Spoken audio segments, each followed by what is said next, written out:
Mesdames et messieurs, je vous propose de commencer nos travaux. Alors, je vais réactualiser les personnes qui sont présentes et les autres d'ailleurs.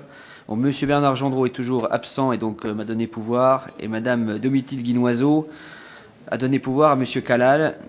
Nous avons le plaisir de retrouver Madame Marie-Laure Parison et Monsieur Franck Rimbaud qui nous ont rejoints. Bienvenue à vous. Alors, nous reprenons le rapport numéro 18, présenté par Monsieur le vice-président Laurent Gouverneur. Il s'agit de l'extension du local de commerce multiservice sur la commune de Poisson. Vous avez la parole, Monsieur Gouverneur. Merci, Président. Donc, le 24 février 2017, la commission permanente, dans le cadre du dispositif relatif à l'aide aux hôtels d'entreprise et aux pôles multiservices, a décidé d'accorder à la commune de Poisson une avance remboursable au taux de 0 de 118 599 €, soit 30% d'une dépense éligible de 395 330 € hors taxes, pour la création d'un multiservice dans la commune. Ce projet consistait à l'époque en la création d'un établissement composé d'un bar, restaurant, tabac, ainsi qu'une épicerie. En décembre 2021, la municipalité a trouvé de nouveaux repreneurs pour gérer cet établissement qui est l'unique commerce du village. Malgré tout, la partie bar et restauration, d'une superficie de 76 m², s'avère rapidement incomplète normalement, enfin bon. À côté de cette salle de restauration, il existe un logement appartenant à la commune. De ce fait, le conseil municipal souhaite créer une ouverture afin de transformer le logement en salle de restaurant. Pour ce faire, il est nécessaire de réaliser des travaux. La nouvelle salle pourra accueillir environ une soixantaine de personnes, ce qui permettrait d'offrir d'autres services de restauration et d'accueillir des groupes. Le coût total de l'opération est estimé à 75 286,65 € hors taxes. Pour cette opération, la commune de Poisson sollicite une aide du département d'un montant de 15 057 €, soit 20% du projet. Vous avez le plan de financement juste au-dessus. Compte tenu de l'intérêt économique de ce projet, qui apparaît cohérent avec les ambitions de la commune de dynamiser le commerce en centre-ville, le président vous propose de soutenir spécifiquement ce projet en attribuant une subvention de 15 057 € à la commune de Poisson. Et après avoir recueilli l'avis favorable de la 5e commission, il vous saurait gré de bien vouloir attribuer et verser donc cette subvention à la commune de Poisson dans le cadre de l'extension de son local multiservice, approuver les termes de la convention correspondante et l'autoriser à la signer. Voilà. Merci, Monsieur le vice-président. Comme vous le voyez, malgré la loi NOTRe, quand on peut, on essaie encore d'accompagner le développement économique dans nos petites communes. Et c'est le cas dans ce présent rapport. Qui veut intervenir sur ce rapport? Des questions? Non. Je soumets au vote cette proposition du rapport numéro 18. Y a-t-il des votes contre? Des abstentions? C'est adopté. Je vous remercie. Nous passons maintenant à la 6e commission. Je laisse la parole à Madame la Présidente, Marie-Laure Parison. Si vous aviez été là en début de séance, vous auriez écouté. En fait, j'ai accueilli Madame Parison qui était revenue. Voilà. Merci, Monsieur le Président. Dans les collèges, le régime d'octroi des concessions de logement ou de logements dits de fonction se distingue de plusieurs façons. Les concessions par nécessité absolue de service, à noter que seuls les personnels territoriaux exerçant de réelles astreintes peuvent y prétendre. Les concessions par utilité de service et les locations par convention d'occupation précaire. Au titre de la présente année scolaire et après consultation du tableau en annexe récapitulant les propositions faites par les chefs d'établissement, il convient que vous vous prononciez sur les points suivants. Les propositions des établissements en matière de logement accordés par nécessité absolue de service, ainsi que ceux accordés par convention d'occupation précaire, ainsi que l'actualisation de la valeur des prestations accessoires, en détail les charges, gaz, eau, électricité, en application de la réglementation concernant les concessions par nécessité absolue. À noter que la 6e commission a été mis un avis favorable. Merci Madame la Présidente. Y a-t-il des questions sur ce rapport numéro 19? Je n'en vois pas. Je le soumets au vote. Y a-t-il des votes contre? Des abstentions? C'est adopté. Je vous remercie. Nous passons maintenant au rapport numéro 20. Madame la vice-présidente Véronique Michel. Il s'agit de la société locale SPLX des Maths avec un renouvellement de convention de prestations intégrées. Vous avez la parole, Madame Michel.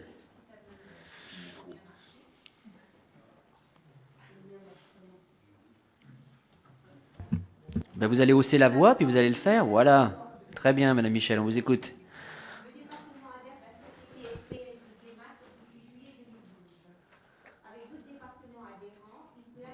C'est l'outil de dématérialisation. Merci beaucoup. mis à disposition comme télétransmission, marché, parapheur, archivage, dossier, agent, etc. La convention liant le département à la SPL arrivant bientôt à échéance, il est proposé de la renouveler pour une période de 5 ans.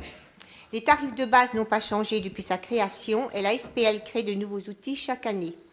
Le département exerce un contrôle direct via son représentant à l'Assemblée départementale, M. Gendreau, et un contrôle indirect via le représentant des collectivités, M. Thiebaud. Après d'avoir recueilli l'avis de la 6e commission, Monsieur le Président vous demande d'approuver les termes de la convention de prestation intégrée entre le département et la SPL XDMAT et de l'autoriser à signer la convention consultable sur le portail des élus. Merci, Madame la Vice-Présidente. Y a-t-il des questions sur ce rapport numéro 20 ? Je n'en vois pas. Qui est contre ? Qui s'abstient ? Le rapport est adopté. Nous passons maintenant à la 7e commission avec l'attribution de subventions caritatives. Et c'est Madame la Première Vice-Présidente qui prend la parole. Merci, Président. Effectivement, nous avons régulièrement à nous positionner sur l'octroi de subventions pour certaines associations qui ont un rôle essentiel en matière de solidarité locale. Là, il s'agit des associations à caractère social, bien entendu. Ça a été étudié en 7e commission. Et donc, il s'agit d'attribuer des subventions répertoriées dans le tableau qui vous est joint pour un montant de 28 700 €. Et certaines subventions, en revanche, n'ont pas été retenues parce que plusieurs hypothèses, enfin 2 hypothèses généralement, soit il n'y avait pas un caractère départemental, soit ça ne rentrait pas du tout dans le cadre de notre règlement intérieur. Ce que je dois vous dire en 3 mots, c'est que ces subventions concernent soit de l'animation, par exemple autour du théâtre dans des EHPAD, ou bien des séjours de vacances pour des personnes en situation de handicap, aussi l'handicathlon pour des personnes aussi en situation de handicap. Et enfin, la parenthèse à langue, c'est de l'animation d'un lieu d'accueil pour enfants et parents. Pardon. Et enfin, il y a aussi un dispositif avec l'Union départementale des associations familiales, l'UDAF, pour qui nous accompagnons au dispositif du microcrédit. Voilà, ça permet à des familles d'avoir un petit souffle quand il est compliqué d'avoir un crédit. Eh bien, l'UDAF les accompagne. Voilà ce rapport. Merci, Madame la Première Vice-Présidente. Y a-t-il des questions sur ce rapport numéro 21 ? Non. Je le soumets au vote. Y a-t-il des votes contre, des abstentions ? Il est adopté. Rapport numéro 22. Il s'agit d'un avenant de prolongation d'une convention de gestion du RSA avec la CAF, Caisse d'allocation familiale. Madame la Présidente, vous avez la parole, Madame Luduc. Merci, Président. Donc, cette délibération concerne la convention entre le Conseil départemental et la Caisse d'allocation familiale qui gère la gestion donc, du revenu solidarité active. Et lors de cette délibération, nous vous proposons un avenant qui porte sur 2 points. Donc la prolongation de cette convention de 6 mois qui irait jusqu'au 30 juin 2023 et ensuite d'introduire des clauses particulières relatives au traitement des recours administratifs préalables obligatoires et au passage des dossiers en commission de recours amiable de la CAF. Ces 2 points-là n'étaient pas dans la convention. C'est la raison pour laquelle on vous demande de bien vouloir l'introduire. Donc, les membres de la 7e commission ont émis un avis favorable à cet avenant le 11 octobre 2022. Le Président vous serait gré d'approuver les termes de l'avenant joint et de l'autoriser à le signer. Merci. Merci, Madame la Présidente. Y a-t-il des questions sur ce rapport numéro 22 ? Non, je le soumets au vote. Y a-t-il des votes contre, des abstentions ? C'est adopté. Je vous remercie. Nous passons maintenant au rapport numéro 23. Il s'agit de notre politique sportive départementale avec une convention de partenariat entre le Chaumont Volleyball 52 de la Haute-Marne et le département pour l'année 2022-2025. Merci, Monsieur le Président. Tout d'abord, avant la présentation de ce rapport, je souhaiterais, avec l'ensemble des élus du département, rendre hommage à la disparition récente d'un jeune président, Benjamin Battistel, président du Football Club de Saint-Gilles, qui est parti trop rapidement, comme dans votre propos introductif pour la jeune fille, notre collaboratrice. Alors, vous l'avez dit, cette délibération de la 23, elle concerne notre club professionnel, le CVB 52. Bien sûr, le département réaffirme à travers cette convention triennale son soutien, qui premier financeur depuis de nombreuses années, et à travers ce partenariat, on rappelle toute l'épopée que ce club porte maintenant depuis plusieurs années, parce qu'aujourd'hui, il est considéré comme le meilleur club français de volleyball, avec plus de 200 licenciés, avec un encadrement de qualité, une formation pour assurer le renouvellement de tous ces sportifs de haut niveau. Le meilleur club, s'il est meilleur au niveau national, il est bien sûr le meilleur au niveau de la région Grand Est. Donc tout ça pour rappeler que ce club, aujourd'hui, sa notoriété participe grandement à l'image de notre département de la Haute-Marne. Bien sûr, le conseil départemental de la Haute-Marne, avec le CVB 52, joue un rôle essentiel dans l'animation de notre territoire, dans ses politiques sociales et sportives. Donc on a convenu dans cette convention, vous verrez, des missions d'intérêt général à vocation sociale, avec des journées de découverte et de rencontres, des missions aussi à vocation sportive, bien sûr, avec des parrainages de clubs amateurs de volley sur notre territoire, avec des entraînements collectifs, la promotion de la Haute-Marne par l'outil communication, on les accompagne pour l'emploi sportif, l'aide à la licence pour les plus jeunes. On est, bien sûr, le CVB 52 sera un partenaire essentiel dans la labellisation et toute la promotion autour de Terre de Jeux 2024. Donc, compte tenu de tous ces éléments que je viens de vous exposer, il vous est proposé de reconduire le partenariat avec ce club en renouvelant la convention triennale pour la période 2022-2025 et ainsi d'attribuer sous réserve de vote de ces crédits au budget primitif 2023 une subvention exceptionnelle de 300 000 € au CVB 52, qui sera répartie de cette manière. Donc 300 000 € au CVB 52 avec un montant de 96 000 € pour les missions d'intérêt général pour la saison 2022-2023, un montant de 175 000 € pour les actions de communication au titre de la saison régulière en championnat, un montant de 25 000 € pour les actions de communication en cas de match à forte visibilité médiatique, et des crédits réservés à hauteur de 4 000 € pour l'emploi sportif et l'aide aux clubs locaux, et d'approuver les termes de la convention triennale de partenariat à intervenir entre le CVB 52 et notre conseil départemental, et d'autoriser Monsieur le Président à signer cette convention. Merci, Monsieur le Vice-président. Y a-t-il des questions? Demande d'intervention? Oui. Monsieur Allez, Olivier. un petit mot concernant le CVB 52, tu l'as bien résumé, hein, l'impact que ça a aujourd'hui sur le département. Ça n'a pas toujours été évident, faut le dire. Alors je fais partie des plus anciens malheureusement aujourd'hui, mais je voudrais vraiment souligner tous ceux qui se sont battus à l'époque pour soutenir le CVB 52. C'était osé, hein. C'était un sport peu médiatique à l'époque et il fallait soutenir effectivement cette équipe. Il y a eu des débats très enflammés au sein de cette assemblée, n'est-ce pas Gérard? Et tu fais partie de ceux qui l'ont défendu vraiment très, très activement. Et aujourd'hui, quand tu vois le retour médiatique, c'est retransmis. Maintenant, les matchs sont retransmis sur Équipe TV ou sur d'autres chaînes. Donc il y a un impact fort et une visibilité aussi pour notre département. Donc je voudrais vraiment rendre hommage à tous ceux qui se sont battus avant nous pour que le CVB 52 puisse être aujourd'hui ce club reconnu au niveau national et international. Merci, Monsieur Olivier. D'autres demandes d'intervention? Je n'en vois. Oui, Monsieur Gros-Lambert.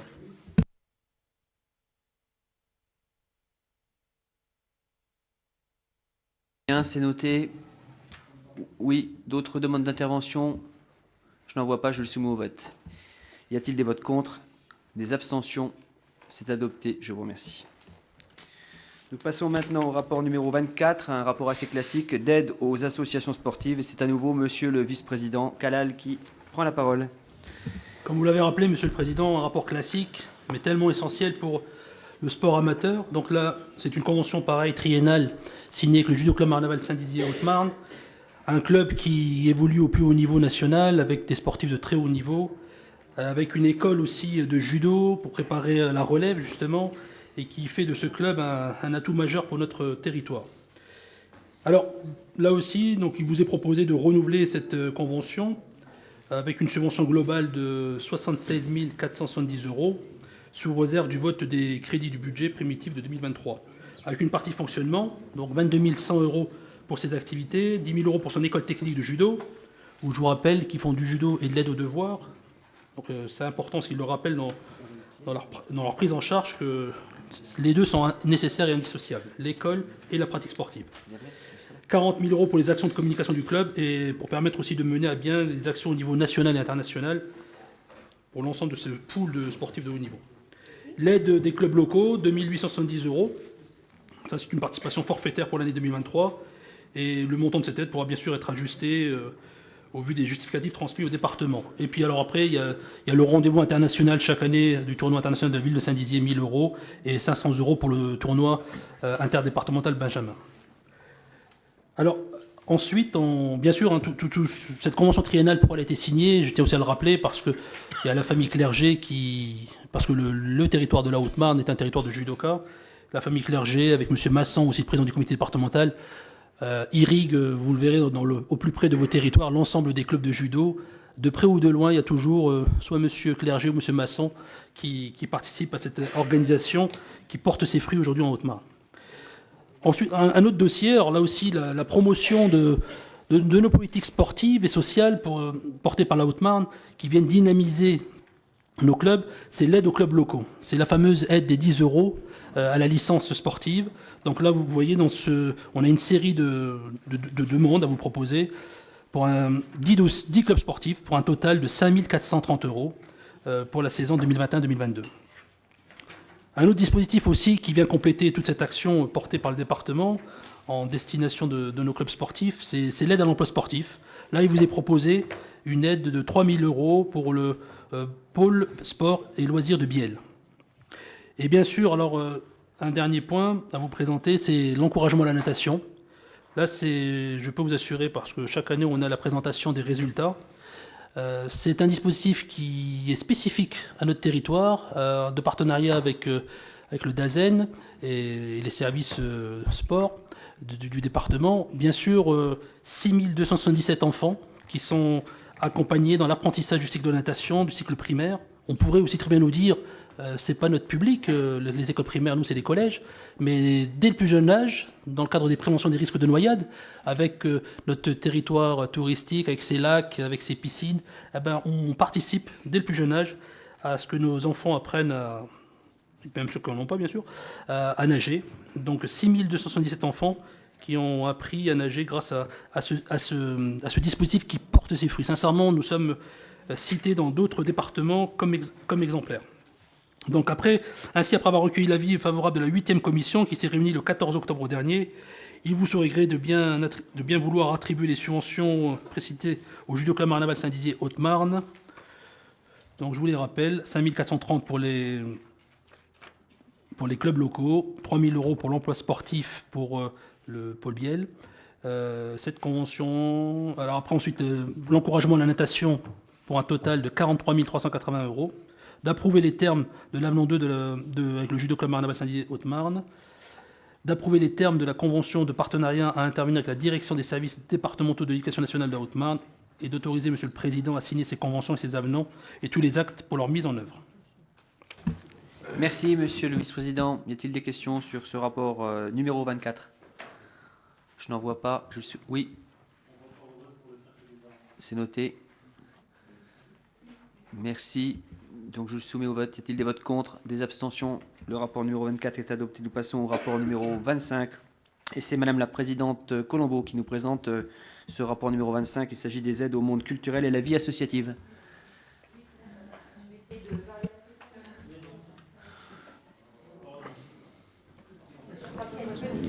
Pour une fois que je serai quelque chose. Merci Paul. Alors, concernant ce rapport, comme d'habitude, ça concerne plusieurs dispositifs de notre politique culturelle. Concernant les aides aux manifestations d'intérêt départemental, il vous est demandé de vous prononcer sur 2 subventions concernant 2 associations, le tout pour un montant de 1 000 €. Ensuite, concernant l'aide au spectacle vivant, alors là, il s'agit de 2 subventions, notamment pour les programmations culturelles des villes de Nogent pour un montant de 8 000 € et Ville de Langres pour un montant de 10 000 €. Non, c'est ça, 10 000 €. Donc là, il y aura des conventions à signer avec les 2 villes. Ensuite, concernant le volet aide à la valorisation du patrimoine, là, cela concernait 4 associations. Il vous est proposé un rejet parmi ces quatre demandes. Et puis, on parle notamment de l'association Médiévalis qui, pour la 3e année, proposait de faire revivre le vieux Chaumont au temps des comtes de Champagne. Là, il vous est proposé de déroger au règlement pour leur attribuer une subvention qui est de 1 000 €. Et puis, il y a une convention également à signer avec l'Association pour la sauvegarde et la promotion métallurgique Haut-Marnais pour un montant de 10 000 €. Et il y a aussi une convention avec eux puisque le montant est assez conséquent. Concernant le volet aide à la pratique en amateur et aux structures spécialisées d'éducation, d'enseignement et des pratiques artistiques, là il s'agit essentiellement des écoles de danse, des écoles intercommunales en milieu rural, on parle surtout des écoles de musique, et puis les écoles et conservatoires de Saint-Dizier, Chaumont et Langres, et puis les lieux d'éveil musical et vocal. Là, il vous est proposé d'attribuer des subventions d'un montant de 89 121 € en fonctionnement et 1 829 € en investissement. Vous pourrez retrouver ces montants et les porteurs dans votre tableau. Et le dernier volet de cette délibération concerne une adhésion à l'association Interbibli. Donc là, c'est une association professionnelle régionale qui travaille en collaboration avec la médiathèque départementale. On en a déjà parlé dans une précédente commission permanente. On avait attribué notamment le budget, on avait voté le budget, mais là, il s'agit juste d'un principe d'adhésion à l'association. Il vous est proposé d'attribuer les subventions, d'accepter les rejets, autoriser le président à signer les conventions. Merci Madame la Présidente. Y a-t-il des questions sur ce rapport numéro 25 ? Non. Je le soumets au vote. Y a-t-il des votes contre, des abstentions ? Rapport 25 est adopté. Nous passons au dernier rapport. Il s'agit des dotations cantonales et c'est Monsieur le vice-président Calal qui va terminer. Merci, Monsieur le Président. Alors là aussi, pour l'année 2022, l'Assemblée départementale a voté un crédit de 76 000 € au titre des dotations cantonales pour soutenir le tissu associatif haut-marnais. Donc vous le voyez, de nombreuses associations sur l'ensemble du territoire sont accompagnées. Quelquefois, cette dotation, elle permet soit de boucler quelque chose ou d'engager un nouveau projet. Donc ces dotations, elles sont essentielles aussi à notre tissu. Donc il vous est soumis ici en annexe des propositions de crédit. Ces dossiers bénéficient bien sûr d'un avis favorable des conseils départementaux concernés. Il vous serait gré de bien vouloir vous prononcer sur ces propositions. Merci, Monsieur le Vice-président. Y a-t-il des questions sur ce dernier rapport, numéro 26 ? Je n'en vois pas. Je le soumets au vote. Y a-t-il des votes contre, des abstentions ? Il est adopté. Nous avons donc terminé d'examiner l'ensemble des rapports. Je voudrais à nouveau vous remercier pour la tenue des propos, du travail qui a été réalisé dans le cadre des orientations budgétaires. Et puis maintenant, je vous donne rendez-vous pour la dernière séance de l'année, le vote du budget. D'ici là, les commissions se réuniront à nouveau. Le travail est déjà bien avancé. Je vous souhaite un très bon week-end et puis je vous dis à bientôt.